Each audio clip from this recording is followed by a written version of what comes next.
37ാം വിവാഹ വാർഷികത്തിൽ ഭാര്യ സുചിത്രയ്ക്ക് സ്നേഹചുംബനവുമായി പ്രിയനടൻ മോഹൻലാൽ. സുചിത്രയ്ക്ക് ചുംബനം നൽകുന്ന ചിത്രം പങ്കുവെച്ചുകൊണ്ടുള്ള താരത്തിന്റെ സോഷ്യൽ മീഡിയ പോസ്റ്റ് നിലവിൽ വൈറലാവുകയാണ്.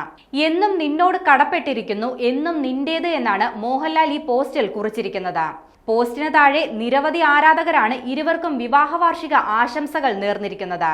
അന്തരിച്ച തമിഴ് നടനും നിർമ്മാതാവുമായ കെ ബാലാജിയുടെ മകളാണ് സുചിത്ര. 1988 ഏപ്രിൽ 28-ാം തീയതിയായിരുന്നു മോഹൻലാലും സുചിത്രയും വിവാഹിതരായത്. മഞ്ഞിൽ വിരിഞ്ഞ പൂക്കളാണ് മോഹൻലാലിന്റെ ആദ്യ ചിത്രം. ഈ ചിത്രത്തിലെ മോഹൻലാലിന്റെ അഭിനയം കണ്ടതു മുതൽ തനിക്ക് അദ്ദേഹത്തിനോട് ഇഷ്ടം തോന്നിയിരുന്നുവെന്നും മോഹൻലാലിന് ആ സമയത്ത് സ്ഥിരമായി കാർഡുകൾ അയക്കാറുണ്ടായിരുന്നുവെന്നും സുചിത്ര ഒരു അഭിമുഖത്തിൽ പറഞ്ഞിരുന്നു. അതേസമയം മോഹൻലാലിന്റെ ഒടുവിൽ റിലീസ് ചെയ്ത ചിത്രം തരുൺ മൂർത്തിയുടെ സംവിധാനത്തിൽ പുറത്തിറങ്ങിയ തുടരും ആണ്. മികച്ച പ്രതികരണങ്ങൾ നേടി ചിത്രം തിയേറ്ററുകളിൽ കുതിക്കുകയാണ്. റിലീസ് ചെയ്ത് 3 ദിവസം കൊണ്ട് തന്നെ തുടരും 50 കോടി ക്ലബിൽ ഇടം നേടിയിട്ടുണ്ട്. ഇതോടെ അതിവേഗ 50 കോടി ചിത്രങ്ങളിൽ 2ാം സ്ഥാനത്തേക്ക് ചിത്രം എത്തിയിരിക്കുകയാണ്. മോഹൻലാൽ നായകനായ എമ്പുരാൻ എന്ന ചിത്രമാണ് ഈ പട്ടികയിൽ 1ാം സ്ഥാനത്തുള്ളത്.